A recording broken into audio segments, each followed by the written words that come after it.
दोस्तों नमस्कार। आपके अपने चैनल अजय महात्मा ऑफिशियल में आपका स्वागत है। भारत में चुनाव हमेशा से लोकतंत्र का सबसे बड़ा उत्सव माना जाता है, लेकिन कुछ चुनाव ऐसे होते हैं जो उत्सव से ज्यादा संघर्ष, टकराव और अस्तित्व की लड़ाई बन जाते हैं। पश्चिम बंगाल का 2026 का चुनाव ठीक वैसा ही है।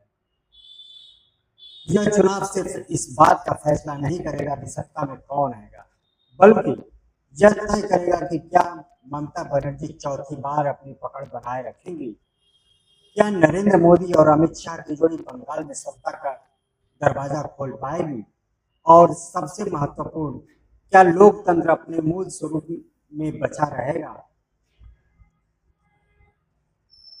बंगाल की राजनीति में इस समय दो ध्रुव स्पष्ट रूप से दिखाई देते हैं। तृणमूल कांग्रेस, जिसके नेतृत्व ममता बनर्जी कर रही है, और इनकी ताकत है मजबूत कैडर, ग्रामीण पकड़, स्थानीय नेटवर्क, रणनीति, सत्ता की निरंतरता और संगठन की मजबूती।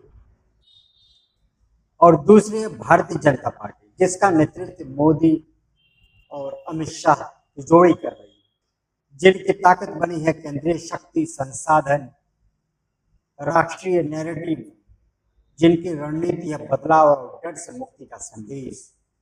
सबसे बड़ा नैरेटिव है डर बनाम सुरक्षा। इस चुनाव का सबसे महत्वपूर्ण पहलू है डर का मनोविज्ञान।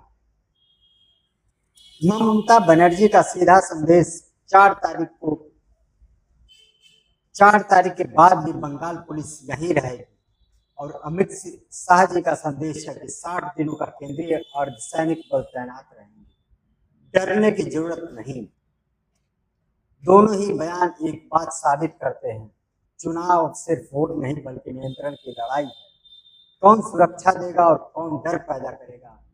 केंद्रीय बलों की तैनाती असाधारण स्थिति पैदा कर रही है। इस चुनाव में अभूतपूर्व स्तर पर केंद्रीय बलों की तैनाती की गई है। 200 से अधिक कंपनियां, संवेदनशील बूथों पर कड़ी निगरानी, हर जिले में सुरक्षा व्यवस्था। यह सवाल उठाता है, क्या यह सामान्य चुनाव है या फिर यह संकेत है कि प्रशासनिक भरोसा कमजोर पड़ चुका है।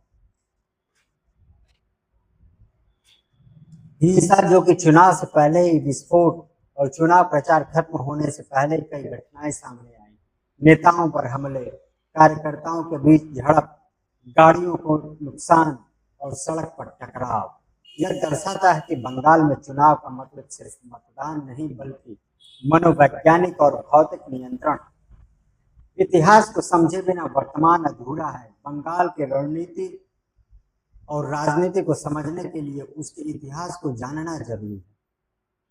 कांग्रेस का दौर, जब सिद्धार्थ शंकर राय, जिनका सख्त प्रशासन था और जिसमें नक्सल से आंदोलन का दमन हुआ, वामपंथी जो ज्योति बसु, जो कि कैडर आधारित शासन रही और 30 साल से अधिक की सत्ता संभाली, अंत में असंतोष रहा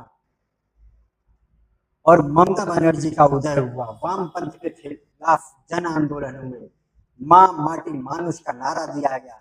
धीरे धीरे पूर्ण सत्ता का केंद्रीकरण हुआ और कैडर पॉलिटिक्स, जिसमें असली गेम चेंजर हुआ। बंगाल की राजनीति का सबसे महत्वपूर्ण तत्व है कैडर सिस्टम।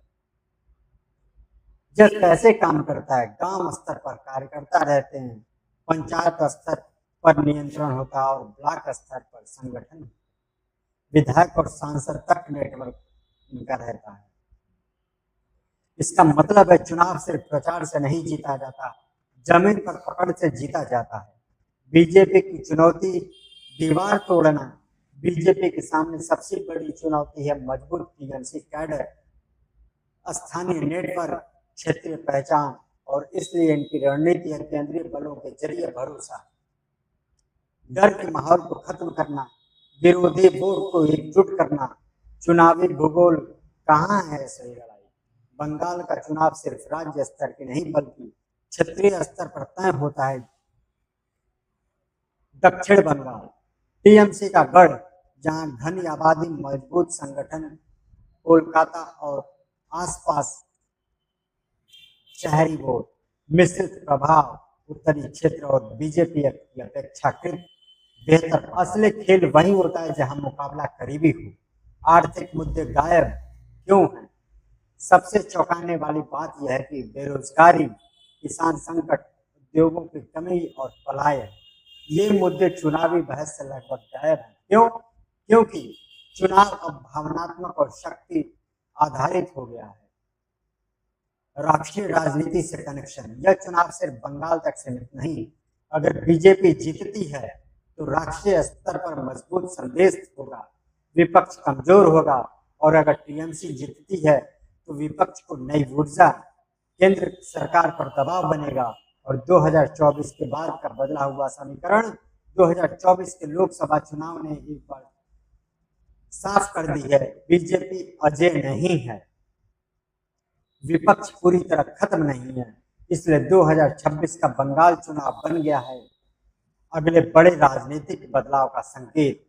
डर की राजनीति, दोनों तरफ समान रणनीति, दोनों पक्ष एक ही खेल खेल रहे हैं, बस तरीका अलग है। टीएमसी बीजेपी, सिस्टम हमारे साथ, सिस्टम बदलेगा, डर से नियंत्रित और डर से मुक्ति। लोकतंत्र पर सवाल, इस पूरे परिदृश्य में एक बड़ा सवाल उठता है, क्या लोकतंत्र सिर्फ सत्ता प्राप्त करने का माध्यम बन गया है? संस्थाएं दबाव में हैं, प्रशासन संदिग्ध है, हिंसा सामान्य है। बंगाल का चुनाव 2026 एक साधारण चुनाव नहीं है। यह एक ऐसी लड़ाई है जिसमें सत्ता दांव पर है, राजनीति अस्तित्व दांव पर है, लोकतंत्र की विश्वसनीयता दांव पर है। अब नजरें टिकी है अगले चरण पर, जहां सिर्फ असली परीक्षा होगी वोटिंग के लिए। अगर आपको यह विश्लेषण पसंद आया हो तो वीडियो को लाइक करें, शेयर करें और अपने सुझाव कमेंट्स में हमें जरूर लिखें। और चैनल पर पहली बार हैं तो हमारे चैनल को सब्सक्राइब करें। तब हम मिलते हैं आपसे अगले वीडियो में एक बड़े खुलासे के साथ। तब तक के लिए नमस्कार, धन्यवाद।